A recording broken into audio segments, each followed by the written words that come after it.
Before we get started with today's episode, I want to let you know that Austin's audio is super quiet, and I don't know why that is. I'm looking into fixing it, but just please bear with us. Thanks.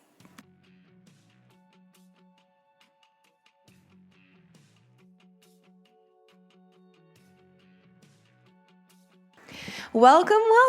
You are listening to Mama Mystery, but you probably already know that. I am your host, Kelly, and this is my husband / co-host, not special guest, Austin. Hello, everybody. Hey. So before we get into today's episode, I want to tell you about a little giveaway we are doing. Many of you have already participated in this, and I can't even explain how much that means to me. So thank you so much to everyone who has already participated. But if you haven't already, this is what we're doing. In an effort to expand our audience, we are doing a raffle for $50. And to enter this raffle, all you have to do is review this podcast on Apple Podcast. Spotify doesn't allow reviews, so it does have to be on Apple Podcast. And this is very important, but you have to actually write a review. Otherwise, I won't be able to see who gave the review. So it can be as simple or as extensive as you'd like, but if you'd please go review this podcast, you're not only helping us grow, but you have the opportunity to be laughing all the way to the bank. With your $50. You know what we ought to start calling it? What? We ought to start referring to it as 5,000 cents. And just say we're giving away 5,000 cents. Pennies. Yes. That reminds me of this story. Apparently this Hooters girl got really obsessed. I know a girl that worked for Hooters. I really wish you wouldn't have just said that. But anyway, there was a Hooters girl. I don't know where she was, but I just remember this very vividly when it happened. It was so ridiculous. She was in this contest, and the winner of the contest was going to win a Toyota. So she worked her ass off to win this contest. It was a Matchbox car, Hot Wheels. No, she went outside, and it was a toy Yoda, from Star Wars. And she filed a lawsuit, and I'm not kidding. What she a was freaking idiot. She was super upset. She worked her tits off for that Toyota, and all she got was a Toyota. Oh, brother. Okay, so anyway, we will be picking the winner on December 23rd. So you have until then to enter.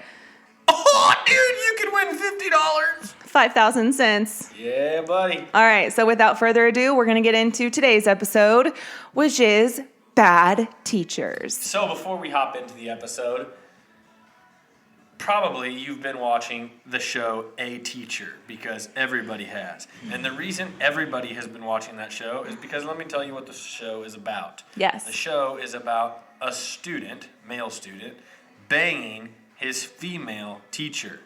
Okay? Mm-hmm.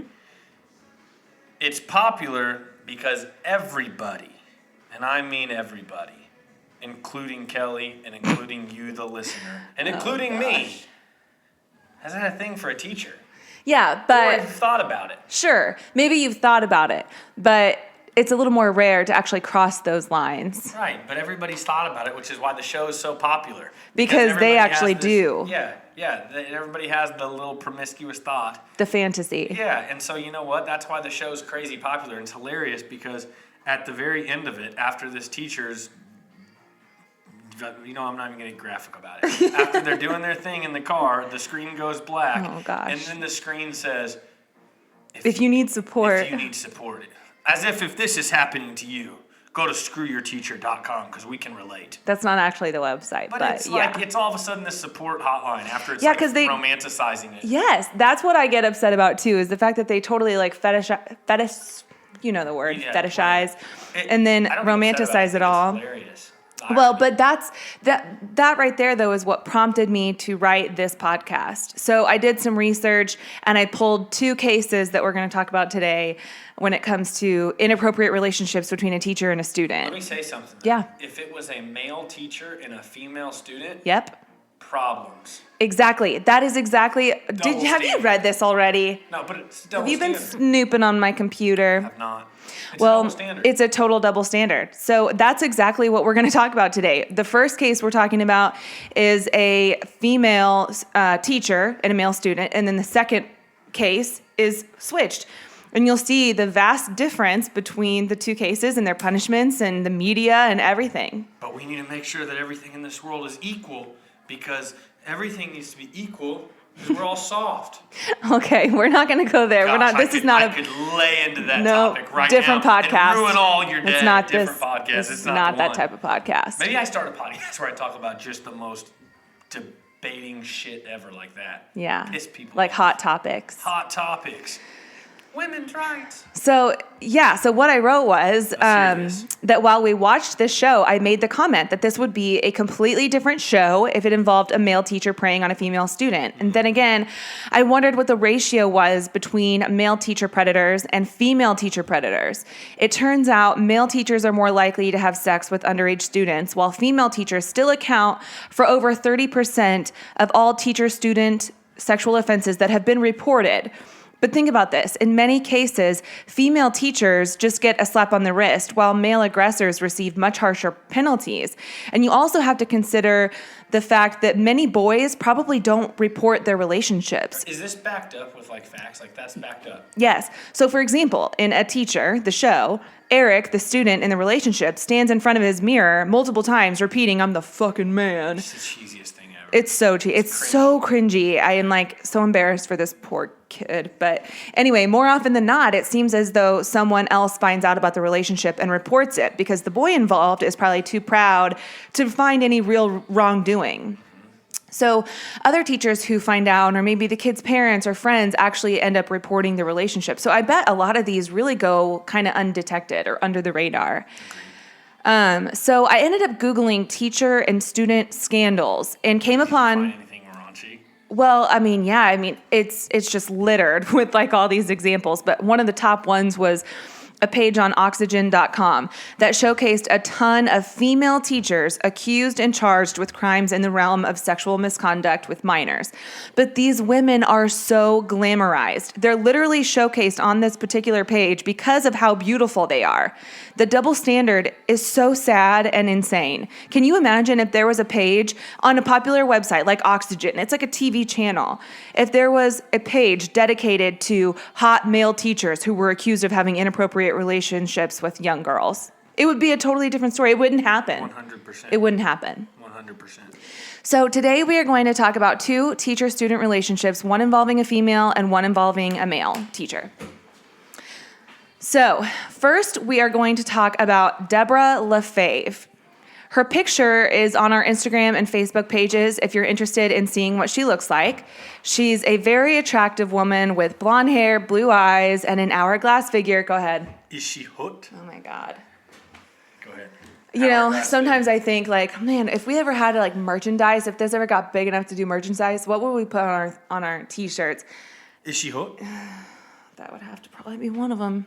So anyway, she's very attractive, blonde hair, blue eyes, hourglass figure. What's her name? I'm looking her up. What's it say? Deborah LaFave, Lafave.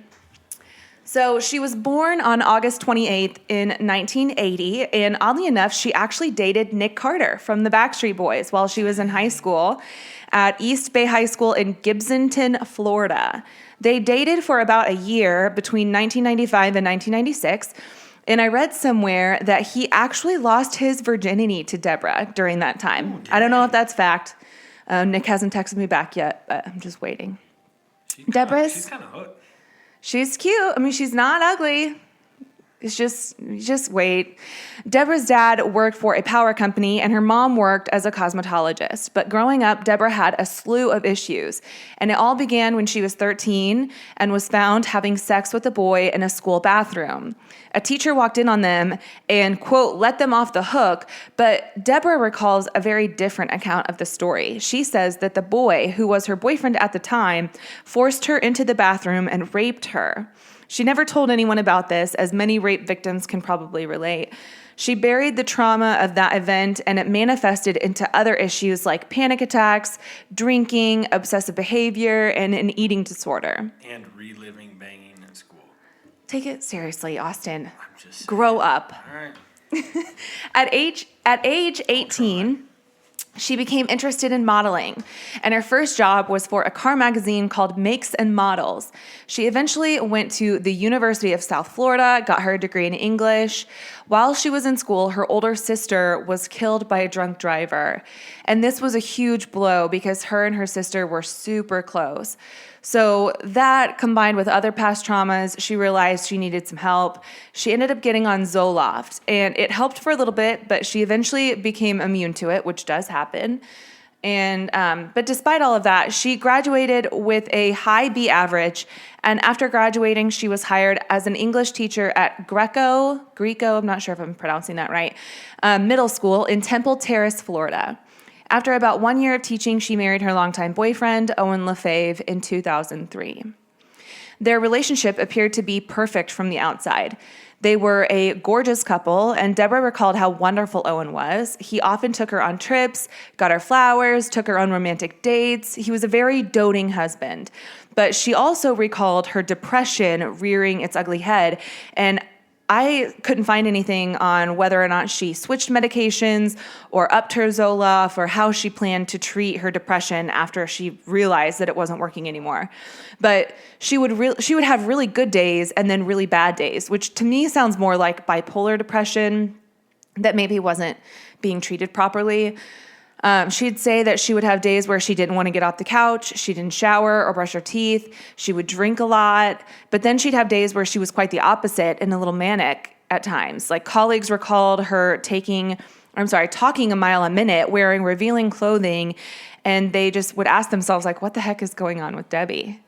So one day, Deborah was chaperoning a class field trip to SeaWorld in 2004, just 1 year after she married Owen. And in fact, her husband was even on this field trip. But at some point, one of the 14-year-old boys on the trip became flirtatious with Deborah. And she took note of it, and she felt super flattered by that. So she allowed herself to feel excited by it, and it just created a very slippery slope. 14-year-old boy. She is 23 or 24 at the time. This dude was macking. Oh, see, this is exactly what we're talking about, Austin. No, it's crazy. It's wild that this is allowed, because if that was the shoe on the other foot. But it's not allowed. It's not allowed. pervert. It's not allowed. It's illegal. But it's definitely viewed differently. Yeah. Which is I know is what you mean when you say allowed. It's viewed very differently. Double standards. So Deborah began smoking, listening to rap music, dressing really provocatively for school. She began spending more time with this 14-year-old student. Without his parents knowing, she would drive him to his basketball games. And she said that on one of those rides, she told him that she couldn't stop thinking about him. He's 14. He is 14. He probably doesn't even have hair on his balls yet. That's insane to me. A 14-year-old kid. The show we're watching, he's 18. I'm not saying it's all right, okay? So go ahead and... It's like right there on the cusp, But though. 14? But 14. What the hell are you doing? Yeah. So then one day she asked him to come to her classroom, and she kissed him, and that was their first kiss. Except days later, the boy came into her classroom again, but this time he brought one of his buddies. She says that he held her against the wall and proceeded to stick his hand up her shirt to expose her breast to his friend. She claims that she was super upset by this and felt totally violated. However, the boy recalls this event very differently. He said he jokingly asked Deborah to flash him, that she raised her shirt, and that was it. But a week or so later, the boy was staying at his cousin's house. And on June 3rd of 2004, while her husband was at work, Deborah drove to see the young boy. And this was like 100 miles away. She picked him up and his cousin and drove them back to her apartment. They ordered pizza and rented a movie. And while the movie was playing, she took the boy upstairs to her bedroom. And this sounds so much like the Pam Smart case that I did a few weeks ago with Romeo. If you haven't listened to it, I suggest you go do so, because the details of these women abusing their role of power are so similar. So anyway, she took the boy upstairs, performed oral sex on him, and that's as far as it went that day. But 10 days later, she invited him to help clean her classroom. I guess it was like summer break, and teachers like clean their classrooms over the summer, and then they like redecorate for the next year. So she asked him to come and help her. And when he got there, they had sex in the classroom for the first time. 14. Insane. So then the next day, she drove back to the boy's cousin's house 100 miles away. And after picking them up, she gave the 15-year-old cousin her car keys and had this cousin drive them around while she had sex with the boy in the back seat. What in the world is wrong with this chick? Yeah, 23 or 24 years old. So when they were finished, she took the boys out for smoothies and shopping. Heck yeah, let's go get a smoothie. What a weirdo. Sex, smoothies, and shopping. Ooh, SSS. We ought to do that this weekend. Austin, What? oh my God. Hey, good Lord. We're married, just relax. Good Lord. We're married, listeners. It's fine. So what she didn't realize, though, was that while she was hanging around with this boy and his cousin, one of the cousin's friend's mom noticed that something was off. So she called the cousin's mom to let her know what was going on. And eventually it made its way back to the boy's mom, right? So in an attempt to smooth things over, because Deborah found out about this, Deborah called the boy's mom, hoping to get in front of it, but it was too late. The boy's mom already asked him what was going on, and he admitted to having sex with his teacher. What? So What would she... you do if your 14-year-old son told you they were having sex with your Oh teacher? my God, I would throw hands. I would go find her and take her by her neck. I can't say much more, or I'm gonna Yeah, that would sound crazy. I'm gonna sound like a psychopath. But that's exactly what I think of when I think of cases that involve children or young kids. I think of my own kids and how I would react as a mother. I don't know how, a mom doesn't just go off. I don't know. I mean, they have way more self-control than I do, for sure. So she called the police, and detectives questioned him and had him call Deborah while they listened. And he would invite her over to his house and promise that his mom wasn't home. So I have a clip of... Probably sounds like, "Hi, Deborah." No, so I have a clip of this phone call, and the boy is hard to understand because they disguised his voice. But just listen to the way that she talks to him, and remember, this is a 23-year-old woman. They disguised his voice. Yeah, in the recording when it was released, they disguised his voice. Okay, let's see if I can start this from the beginning and do it right. Promise?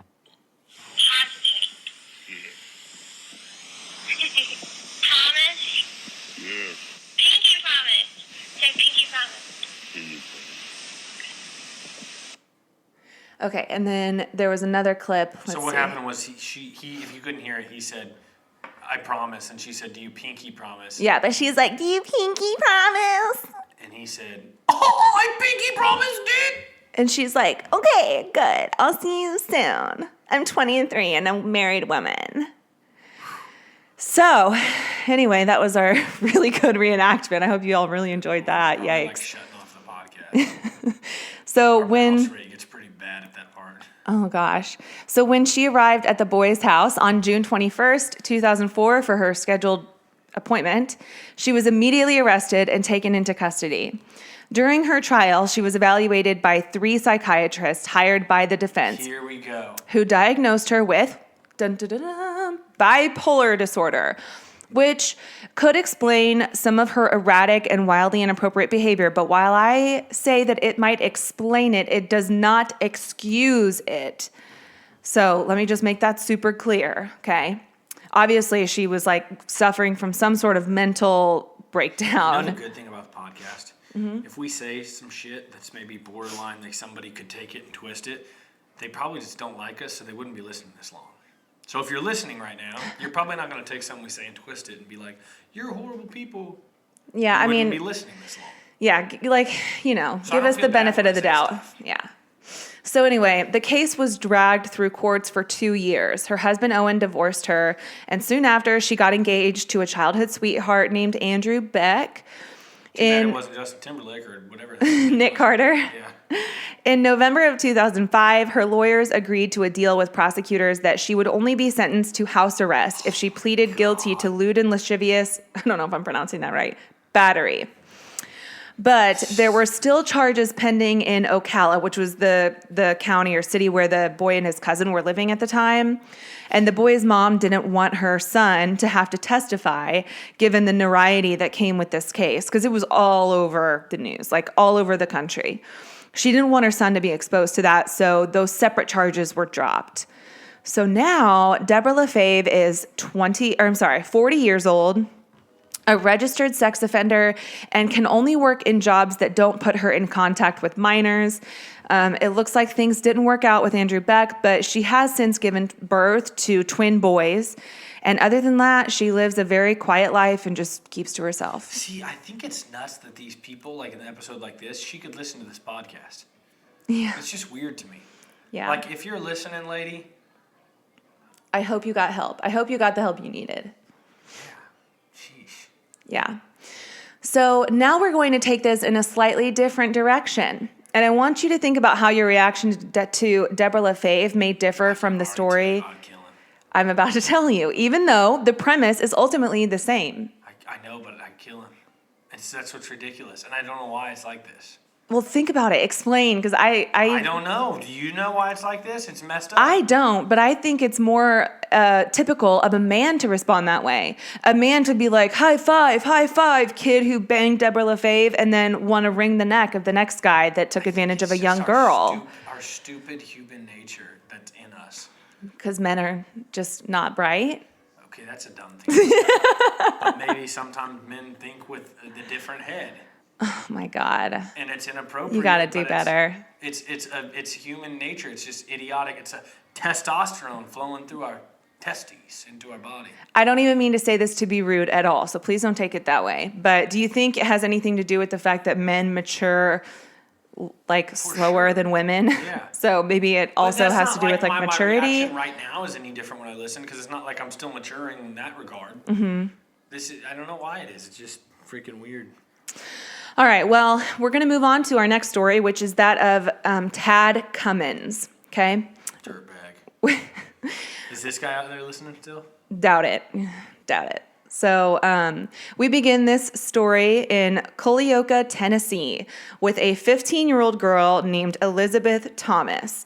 Elizabeth had been homeschooled her whole life with her 4 siblings.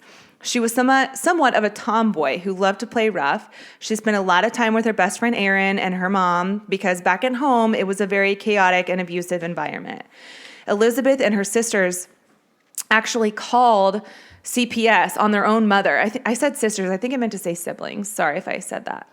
Anyway, they called CPS on their own mother, Kimberly, blaming her for neglect. Her dad worked as an exterminator and worked long hours, trying to make enough money to support their large family. Once their mom was removed from the home, it was time for the kids to attend public school. Elizabeth remembers entering as a new student, and the first thing the boys did was call her ugly. They made fun of her. She felt like an outsider, unable to break into the already established cliques. And that's tough. I went to a middle school. When I went to middle school, it was I didn't know anybody there because I was like going to a school that was out of my district.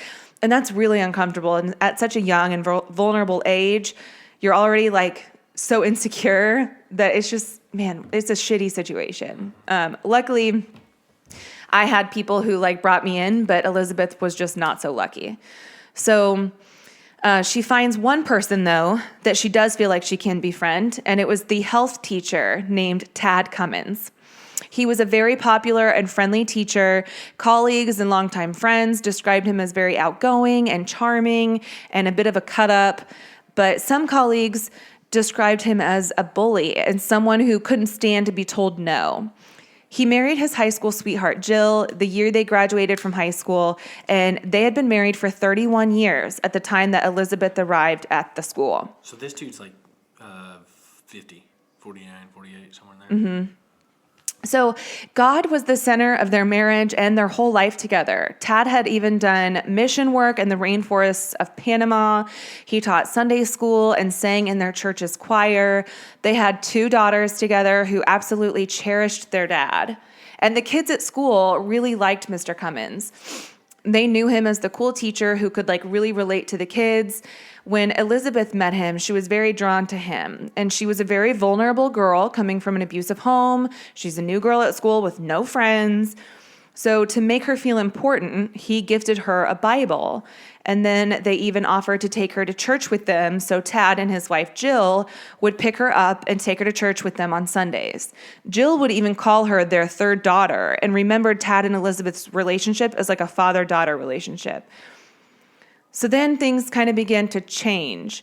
Elizabeth confided in Tad that she was feeling depressed and anxious and that she was considering getting on an antidepressant. He told her that she shouldn't do that and that she should just start coming to him for counseling. Over time, they began to confide in each other, and apparently Tad filled Elizabeth with some phony stories, like that he was a CIA operative.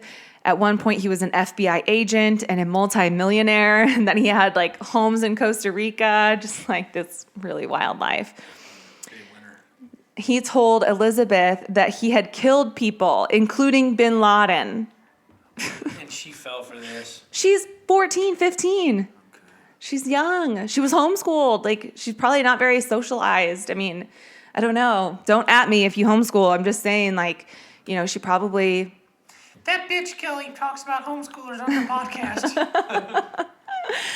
Anyway, Elizabeth admits that she trusted him and looked up to him as a mentor. Outside of school, they began interacting through Instagram. And Tad's posts started getting kind of weird. He would post pictures of quotes that said, "You're all my heart ever talks about," and "It was love at first sight, at last sight, at ever and ever sight." But Elizabeth started posting some eerie quotes as well, such as, I look forward to going to school just to see you." Hey, I missed this maybe. What year did this happen? Oh, this was, oh shoot, did I not say? You might have said it. I'm not sure. Look it up really quick because I don't think I wrote it down. Okay. It's kind of imperative information. Sorry. His name? Tad Cummins. Tad. So she posted pictures that said things like, "I look forward to going to school just to see you." And then another quote that was like, "I love you so, so, so," with like 20 so's, so much. Holy shit. I shouldn't have looked it up because now I just saw something. I just saw what happened. Just tell me what year it was. 20... I know it was relatively recent. Oh, shoot, yeah, it was really recent. Hold on, keep reading. So she admits that he started texting her, and he was texting her sexually inappropriate text messages. And at one point, while she was sitting across from his desk at school, he told her, "You would look really good naked," and kissed her in his classroom. Then he ushered her into 2017. Yeah, really This is recent. Really recent. Yeah.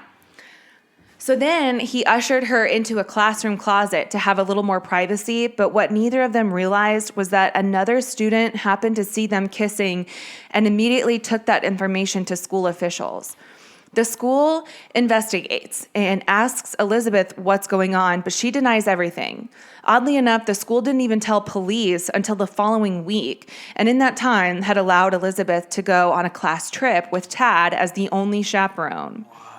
Apparently on this trip, Tad made a pass at Elizabeth, suggesting that they mess around while they're on the class trip, but she declined.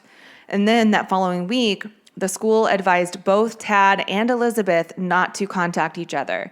Tad insists that he is just a father figure to Elizabeth and denied ever kissing her, but 5 days later, he gets suspended from the school.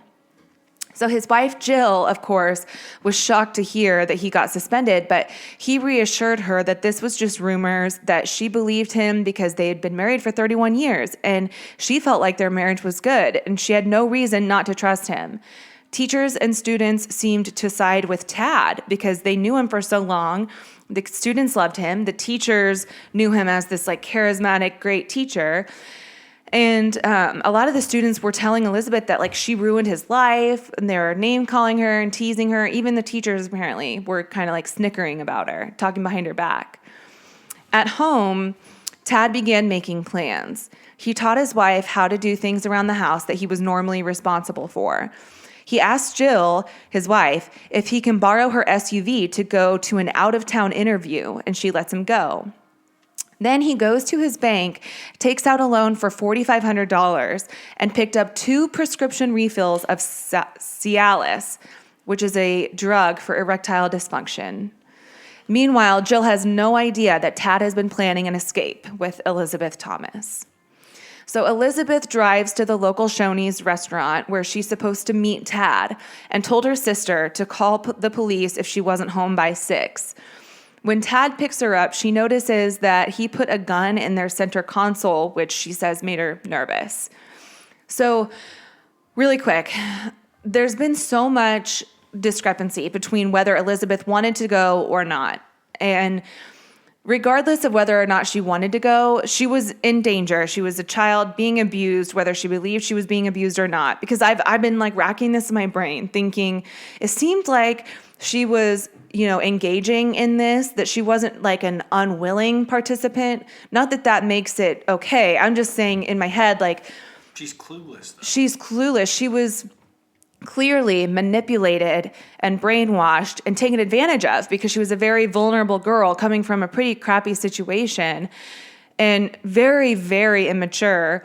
And Tad totally took advantage of that. So whether or not she like wanted to go or not, she still exactly. That's like the thing about normalizing pedophilia. Is that how you say it? Yeah. Like there's a lot of normalization of pedophilia going on. Yeah, like what? I cannot believe that's a thing. Mind blowing, and it's like in this normalizing pedophilia, they say if the kid wants to, then it's okay. It's not ever okay. Yeah.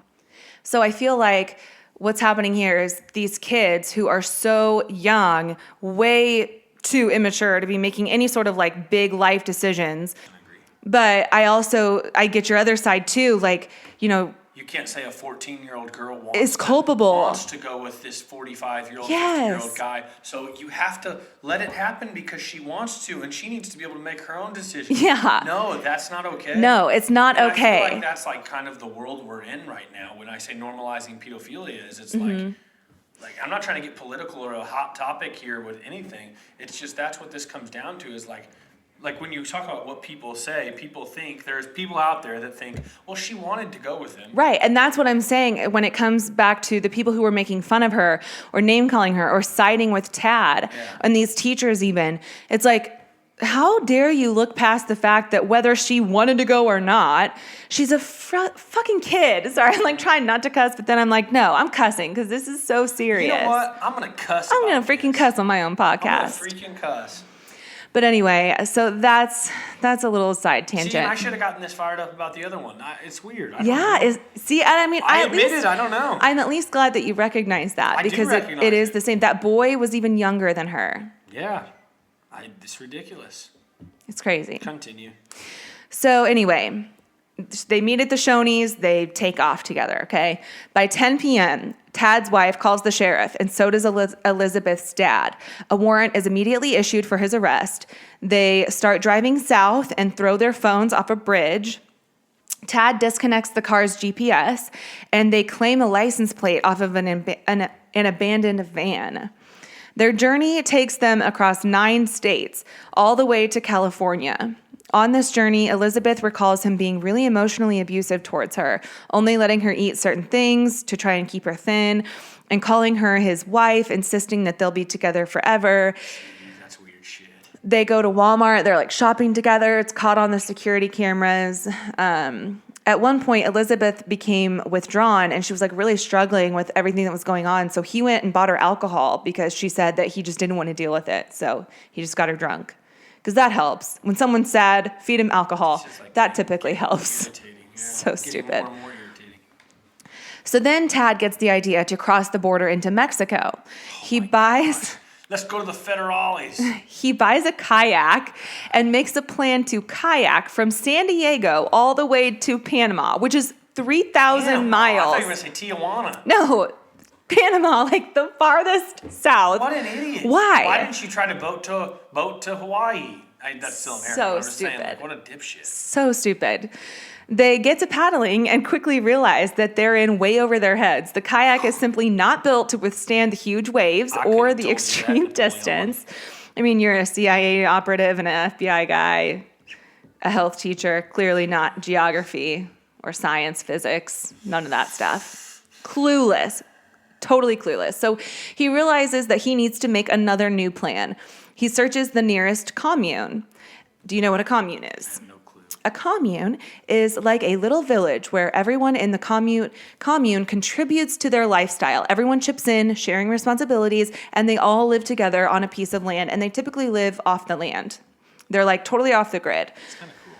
It's interesting. In a weird way, it's kind of cool. It actually Like when is you think really about- interesting. When you think about when COVID-19 hit and everybody can't get toilet paper and everybody's freaking out about food, and it's like you start And they're just thinking like about what's gonna skipping happen. around their fires, These totally people are fine. golden.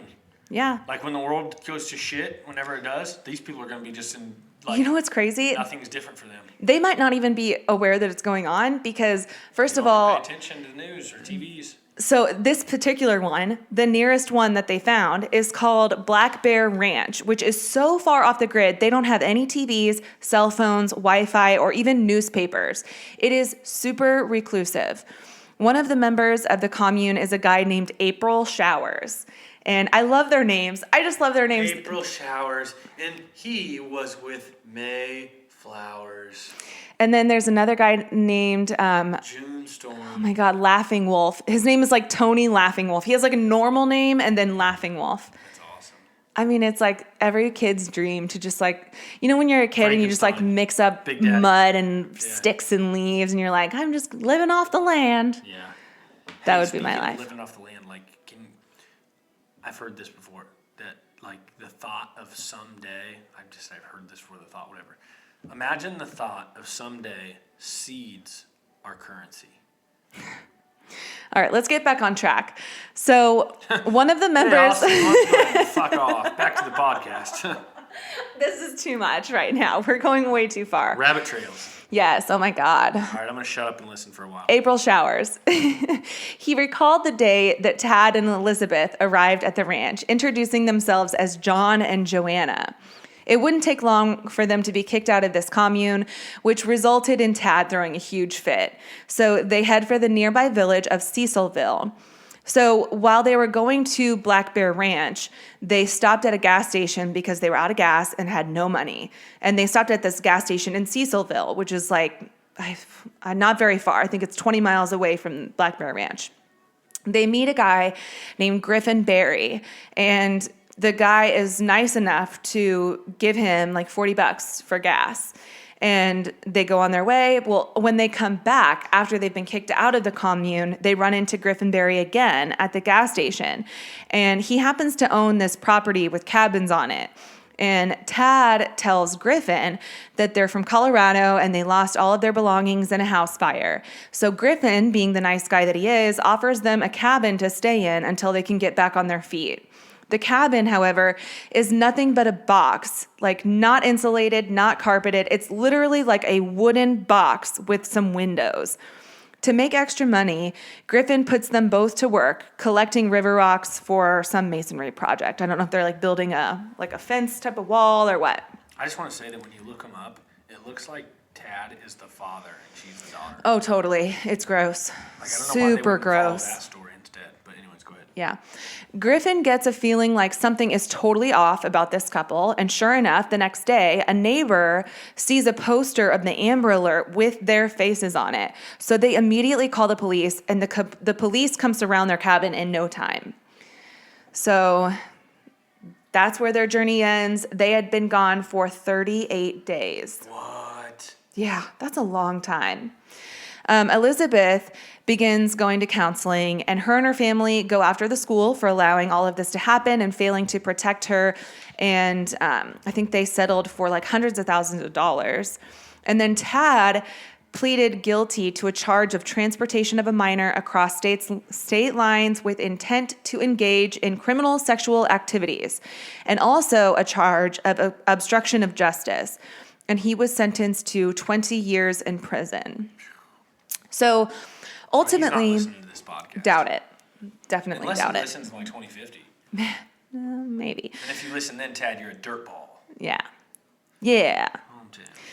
Ultimately, these two cases may seem different, but they are eerily similar. They both involve a teacher and their monumental abuse of power, but the results are vastly different. Deborah LaFave was sentenced to house arrest, while Tad Cummins is in prison for 20 years.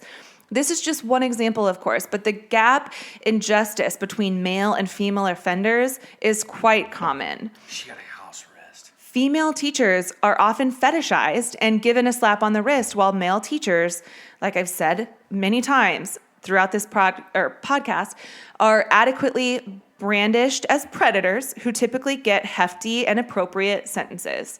But this is just one way of many that our justice system is truly flawed. So yeah, That was a wild one. it's It a was an wild interesting one. that was so different than like your normal killings and murders. Yeah, this is a good Freaky Friday episode, I think. No one died. Nobody died. And right Maybe now, this is a Scandalous Saturday episode. ooh. Scandalous Saturday. Update on Elizabeth. She is like living her life, getting her GED, and wants to become a medical examiner. And she hopes to start a family someday, and she is trying to overcome the trauma that she experienced with Tad. So, So was she traumatized by it, or was she like? oh, for sure. I Yeah. didn't know if like whenever it came out and all this happened, was she upset, or was she like, yeah, I went along with it, I was cool with it. She never admitted that she did, but that's where the discrepancies kind of are, because when she's making those Instagram posts about like, oh, I just go to school loving, like, I can't wait to see you. That's the only reason I go to school. And I love you so much. Like, she's making posts like that. And then she drives herself to Shoney's. And she does say in some interviews that she felt obligated to because he was threatening to kill himself if she didn't.